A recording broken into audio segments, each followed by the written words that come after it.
नमस्कार दोस्तों, कैसे हैं आप सभी का स्वागत है आपके अपने YouTube channel study with Ravi पर। दोस्तों, हम उत्तराखंड परीक्षा वाणी के न्यू एडिशन से उत्तराखंड समसामयिकी 2026 को पढ़ रहे थे। उत्तराखंड समसामयिकी के हमने 3 पार्ट कर लिए थे। आज ये चौथा पार्ट है जिसमें हम सभी महत्वपूर्ण बिंदुओं को पढ़ेंगे और दोस्तों हम इसमें जो वन लाइनर क्वेश्चन दिए हैं उनको भी कवर करेंगे। अगर आपने पिछले सभी पार्ट्स नहीं देखे हैं तो आप चैनल पर जाकर उन्हें देख सकते हैं और आप हमारा टेलीग्राम चैनल भी ज्वाइन कर सकते हैं। उसका लिंक आपको वीडियो के डिस्क्रिप्शन बॉक्स में मिल जाएगा। ठीक है, तो चलिए शुरू कर लेते हैं आज की अपनी इस क्लास को। तो आज की इस क्लास का जो पहला बिंदु है तो ये है दोस्तों आपका कि फरवरी 2026 में साहसिक पर्यटन को बढ़ावा देने के उद्देश्य से उत्तराखंड पर्यटन विभाग ने किन प्रमुख शिखरों पर पर्वतारोहण की अनुमति दी थी।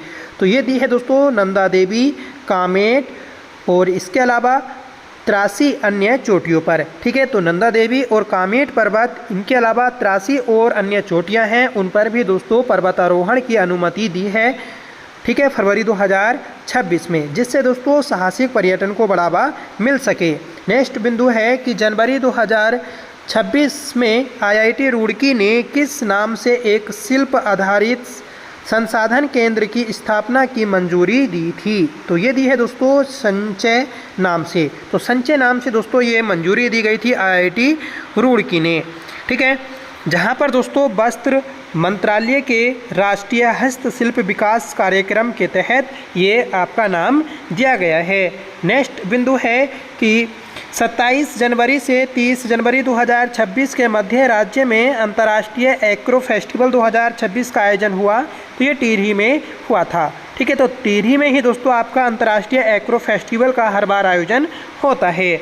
हाल ही में मुख्यमंत्री ने UGC दिवस मनाने की, यहाँ पर होगा UCC। ठीक है, तो UCC दिवस मनाने की घोषणा की। यह मनाया जाएगा तो ये दोस्तों आपका 27 जनवरी को मनाया जाएगा, याद रखिएगा। ठीक है, UCC मतलब यूनिफॉर्म सिविल कोड। ठीक है, और एक होता है UGC की फुल फॉर्म होती है यूनियन ग्रांट कमीशन, जिसका मुख्यालय नई दिल्ली में स्थित है। ठीक है, जो डीम्ड का दर्जा विश्वविद्यालय को देता है। ठीक है, नेक्स्ट बिंदु है कि 23 जनवरी 2026 को सिविल सर्विसेज इंस्टीट्यूट देहरादून में आयोजित एक चिंतन शिविर में मुख्यमंत्री शामिल हुए। इसका मूल विषय था दोस्तों डायलॉग ऑन विजन 2027। नेक्स्ट बिंदु है कि उत्तराखंड के कौन से जनपद ने 600 मीट्रिक टन कचरे का वैज्ञानिक निपटान करने में सफलता हासिल की है। तो उत्तरकाशी ने। ठीक है, तो उत्तरकाशी दोस्तों ये आपका कचरे को, जो आपका वेस्ट मटेरियल होता है, उसको इकट्ठा करने में, उसका निपटान करने में पहले स्थान पर रहा है। राज्य में किस राष्ट्रीय उद्यान में स्नो लेपर्ड साइटिंग की सुविधा को पायलट प्रोजेक्ट के तहत शुरू करने हेतु सरकार कार्यरत है। तो ये है दोस्तों गंगोत्री राष्ट्रीय उद्यान उत्तरकाशी में। तो गंगोत्री राष्ट्रीय उद्यान उत्तरकाशी में स्नो लेपर्ड साइटिंग की सुविधा को पायलट प्रोजेक्ट के तहत शुरू करने की योजना बनाई है। नेक्स्ट क्वेश्चन है कि उत्तराखंड कैबिनेट ने राज्य के जिन 4 जिलों में जिला जनजातीय कल्याण अधिकारी के नए पदों के सृजन और सेवा नियमावली में संशोधन को मंजूरी दी वे थे। तो ये है दोस्तों चमोली, उधम सिंह नगर, देहरादून और पिथौरागढ़। यहाँ पर दोस्तों जिला जनजातीय कल्याण अधिकारियों की नियुक्ति की गई। नेक्स्ट बिंदु है कि जनवरी 2026 में राज्यपाल ने new parliament voice of Bharat पुस्तक का विमोचन, जिसके लेखक हैं तो ये हैं दोस्तों प्रोफेसर KP सिंह। तो प्रोफेसर KP सिंह की पुस्तक है new parliament voice of Bharat. 14 जनवरी 2026 को उत्तराखंड के मुख्यमंत्री लखनऊ उत्तर प्रदेश में आयोजित उत्तरायणी कौथिक में सम्मिलित हुए, जिसका आयोजन किया गया था। तो ये पर्वतीय महापरिषद लखनऊ के द्वारा किया गया था। 12 जनवरी 2026 को मुख्यमंत्री ने राष्ट्रीय युवा दिवस के अवसर पर स्वदेशी संकल्प दौड़ का शुभारंभ कहाँ किया था। तो ये दोस्तों देहरादून में किया गया था। तो 12 जनवरी को राष्ट्रीय युवा दिवस मनाया जाता है, याद रखिएगा। उसी दिन स्वदेशी संकल्प दौड़ का आयोजन किया गया था देहरादून में। 10 जनवरी 2026 को मुख्यमंत्री ने सुशासन निर्धारित करने के उद्देश्य से 6 वेब पोर्टल्स का शुभारंभ किया जो विभाग से संबंधित हैं। तो ये दोस्तों राजस्व विभाग से संबंधित हैं। जनवरी 2026 में मुख्यमंत्री ने सर्वे ऑफ इंडिया ऑडिटोरियम में आपदा प्रबंधन से संबंधित 1 दिवसीय कार्यशाला का शुभारंभ किया जिसका विषय था तो शीतलहर पूर्व तैयारी इसका ये विषय था। अगला बिंदु है कि जनवरी 2026 में राजकीय नर्सिंग कॉलेज डोब श्रीकोट पौड़ी गढ़वाल का नाम परिवर्तित कर नया नाम किया गया। तो ये दोस्तों स्वर्गीय अंकिता भंडारी राजकीय नर्सिंग कॉलेज किया गया। 3 जनवरी 2026 को उत्तराखंड माल्टा महोत्सव का शुभारंभ मुख्यमंत्री द्वारा किस स्थान पर किया गया तो देहरादून में 3 जनवरी को उत्तराखंड माल्टा महोत्सव मनाया गया था। जनवरी 2026 में उत्तराखंड के मुख्यमंत्री ने उधम सिंह नगर में बुक्सा जनजाति के राजा की प्रतिमा का वर्चुअल अनावरण किया। तो ये राजा कौन थे? राजा जगत देव ये दोस्तों बुक्सा जनजाति के राजा थे जिनकी मूर्ति का वर्चुअल अनावरण ये उधम सिंह नगर में किया गया था। अगला बिंदु है 29 दिसंबर 2025 को उत्तराखंड के किस स्थान पर राज्य स्तरीय किसान दिवस का आयोजन किया गया? देखिए गोचर चमोली में किया गया था। तो 29 दिसंबर को राज्य स्तरीय किसान दिवस का आयोजन किया गया था। 25 दिसंबर 2025 को मुख्यमंत्री ने आज़ादी की लड़ाई के दौरान पेशावर कांड के नायक की जयंती मनाई। कौन थे ये नायक? ये थे दोस्तों वीरचंद्र सिंह गढ़वाली की जयंती कब मनाई जाती है तो 25 दिसंबर को मनाई जाती है। ठीक है।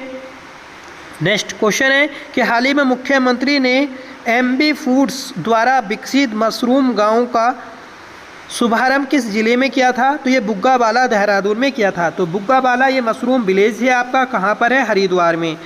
दिसंबर 2025 में 3 दिवसीय कमस्यार महोत्सव का शुभारंभ हुआ। यह कार्यक्रम किस जिले में आयोजित किया गया? तो बागेश्वर जिले के कांडा में किया गया था कमस्यार महोत्सव। ठीक है, तो याद रखें, महत्वपूर्ण है। दिसंबर 2025 में पर्यटन सचिव ने राफ्टिंग एसोसिएशन के प्रस्ताव पर राफ्टिंग गाइडों की अधिकतम आयु सीमा को बढ़ा दिया। इस परिवर्तन के बाद नई आयु सीमा होगी तो ये 50 से बढ़कर 60 होगी।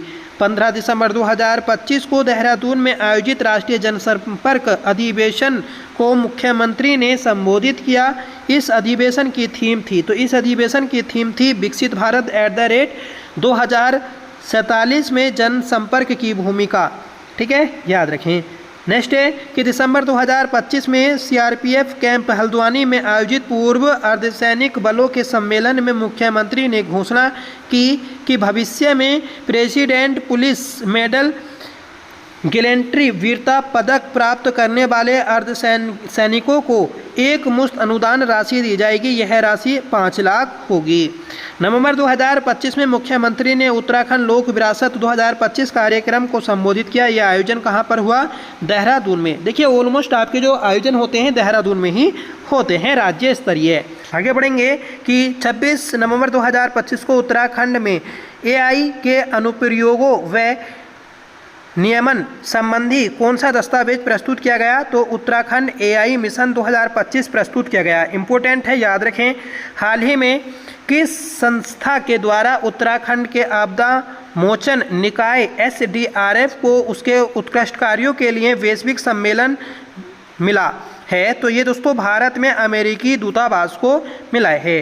नेक्स्ट क्वेश्चन है कि 15 से 17 नवंबर 2025 के दौरान राज्य जनजातीय शोधन संस्थान द्वारा उत्तराखंड की जनजातीय परंपराओं और विरासत को प्रदर्शित करने के उद्देश्य से किस समारोह का आयोजन किया गया? तो आदि गौरव महोत्सव। ये कब मनाया गया? तो दोस्तों 15 से 17 नवंबर के बीच में मनाया गया था। नवंबर 2025 में उत्तराखंड राज्य का नवीन राजनीतिक इतिहास नामक पुस्तक का विमोचन मुख्यमंत्री द्वारा किया गया। इस पुस्तक के लेखक कौन है? जयसिंह रावत। ठीक है, तो जयसिंह रावत की पुस्तक है दोस्तों उत्तराखंड राज्य का नवीन राजनीतिक इतिहास। और अगर पूछा जाए कि उत्तराखंड राज्य का नवीन इतिहास किसकी पुस्तक है? तो ये है दोस्तों कटोच की। ठीक है, 14 नवंबर 2025 को भारत नेपाल सीमा पर काली नदी और गौरी गंगा नदी के संगम पर मुख्यमंत्री ने जोलजीबी मेले का उद्घाटन किया। ये कहाँ पर लगता है? तो पिथौरागढ़ में। ठीक है, तो इसकी शुरुआत जो हुई थी ये 1914 से हुई थी और गजेंद्र बहादुर पाल ने इसकी शुरुआत की थी। जो गजेंद्र बहादुर पाल था, तो ये दोस्तों अस्कोट जो रेजिमेंट थी एक आपकी, अस्कोट रियासत पिथौरागढ़ में, ठीक है, उसी से संबंधित थे।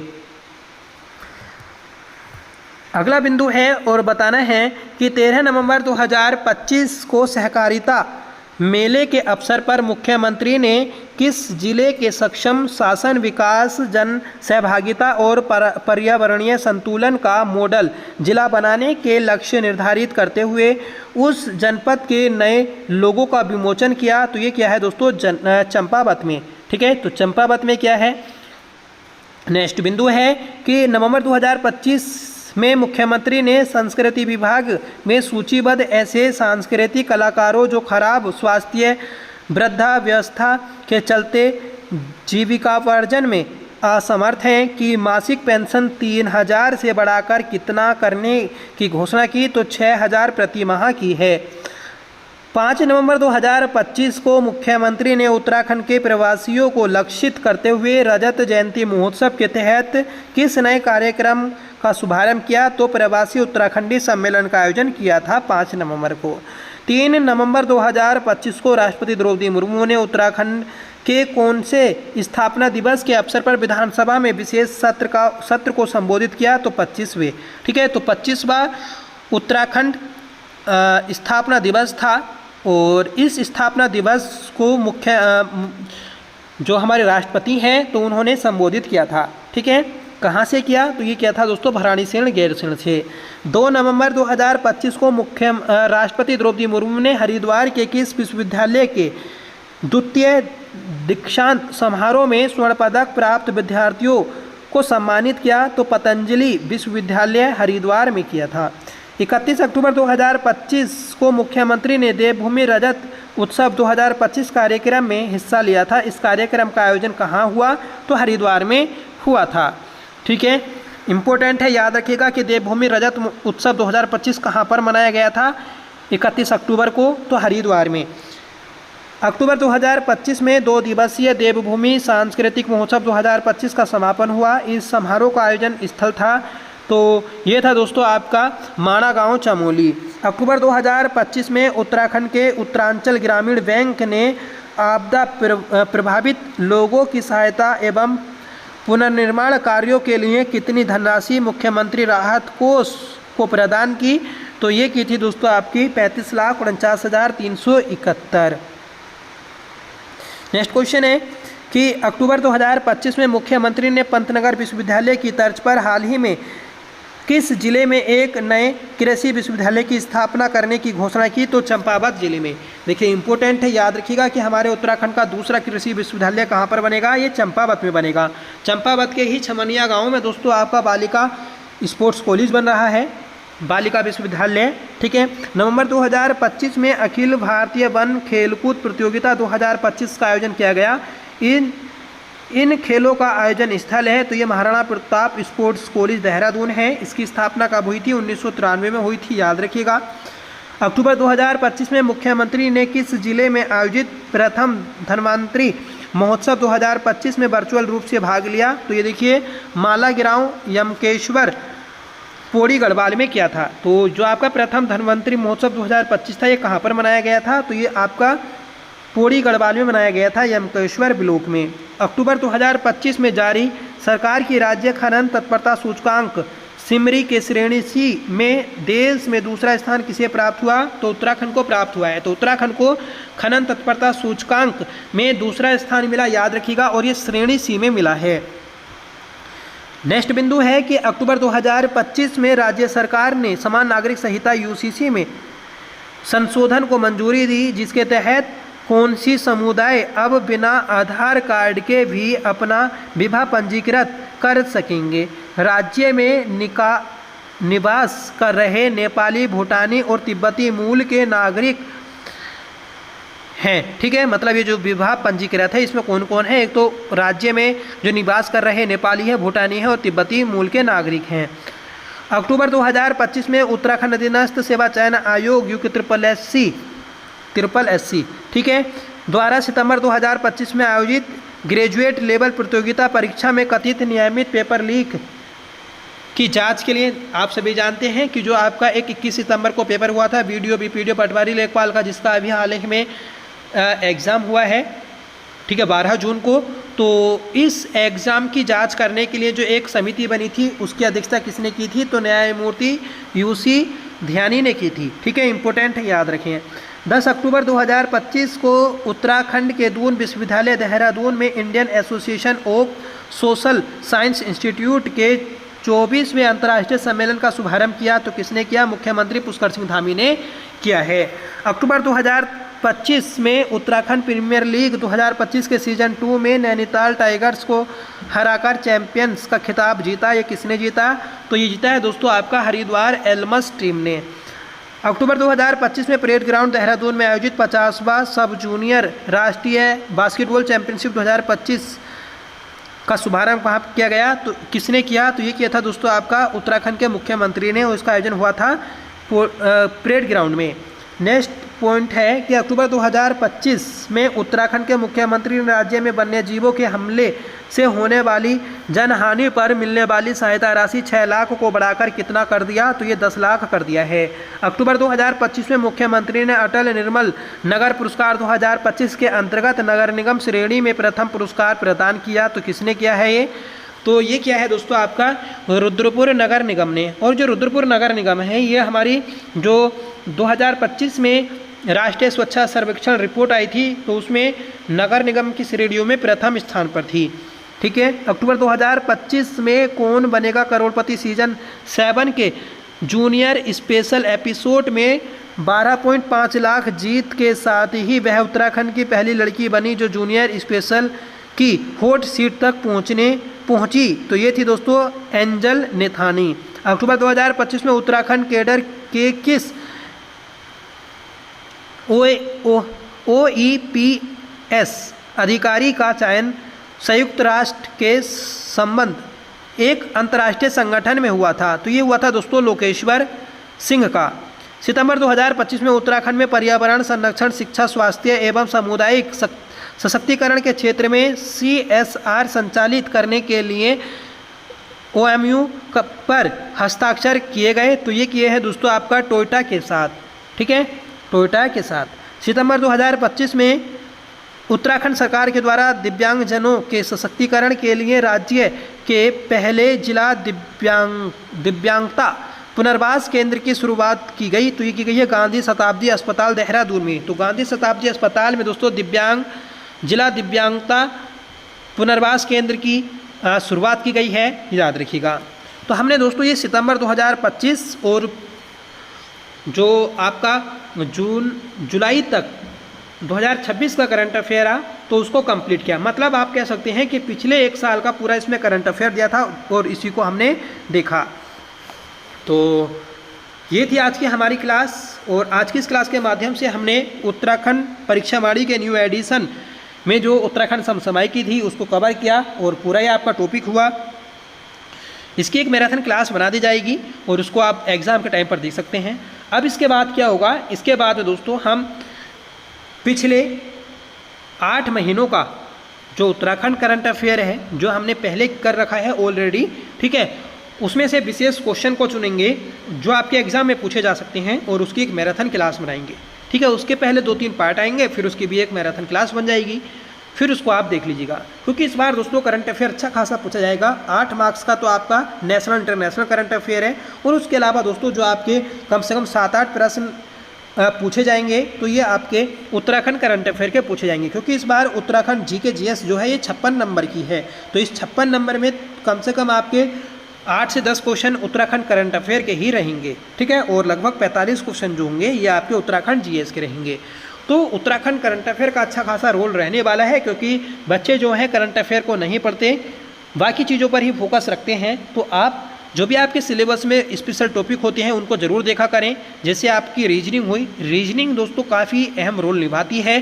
तो रीजनिंग में अगर आप 8 क्वेश्चन भी सही कर जाते हैं तो आप अच्छा स्कोर प्राप्त कर सकते हैं। पर आजकल जो रीजनिंग पूछी जा रही है उसमें सिर्फ 2 या 3 ही एवरेज रहता है बच्चों का, ठीक है।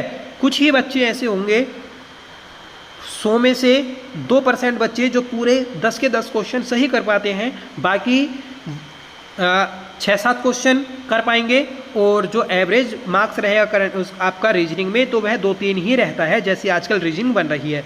तो रीजनिंग को अच्छे से पढ़ें और करंट अफेयर को अच्छे से पढ़ें, कंप्यूटर को अच्छे से पढ़ें और आपकी जो हिंदी है, हिंदी में साहित्य हुआ, पत्रकारिता हुआ, इन टॉपिक को अच्छे से कवर करें। छोटे छोटे टॉपिक हैं, इनको आप पहले ही कवर कर लिया करें, उसके बाद में दोस्तों आप प्रैक्टिस सेट के माध्यम से इनका रिवीजन कर लिया करें। और बाकी आपसे जो एक सजेशन है कि आप कहीं से भी मॉक टेस्ट लगाएं, पर मॉक टेस्ट ज़रूर लगाएं एग्ज़ाम से पहले, ठीक है, क्योंकि आपकी एक्यूरेसी उसमें अच्छी होती है, ठीक है। क्वेश्चन को करने का तरीका पता चलता है, एग्ज़ाम हॉल में जो प्रेशर होता है वह हैंडल होता है, तो काफ़ी चीज़ें होती हैं मॉक टेस्ट से। तो आप मॉक टेस्ट ज़रूर लगाया करें। बाकी आपका अगर कोई भी डाउट रहता है तो आप प्लीज़ कमेंट में ज़रूर पूछें, ठीक है। और एक भाई ने कमेंट किया था कि आप खाली इसको पढ़ दे रहे हैं या फिर इसको कराने से क्या ही फ़ायदा होगा। फ़ायदा या ना फ़ायदा ये उन लोगों को पता चलेगा जब एग्ज़ाम में जाएंगे, और जिन लोगों ने इस क्लास को देखा और उनका जब एग्ज़ाम में क्वेश्चन आएंगे और वह उस क्वेश्चन को सही कर देंगे और आप उस क्वेश्चन को नहीं कर पाएंगे, तभी दोस्तों क्लास की अहमियत पता चलती है, ठीक है। तो फिलहाल किसी से कोई फोर्स नहीं है, आपको अगर अच्छा लगता है तो चैनल से जुड़ा करें, अन्यथा आप स्किप भी कर सकते हैं, कोई ज़रूरी नहीं है किसी को फॉलो करना, ठीक है। तो चलिए मिलते हैं नेक्स्ट वीडियो के साथ, तब तक के लिए bye. Thank you so much for watching. Jai Hind.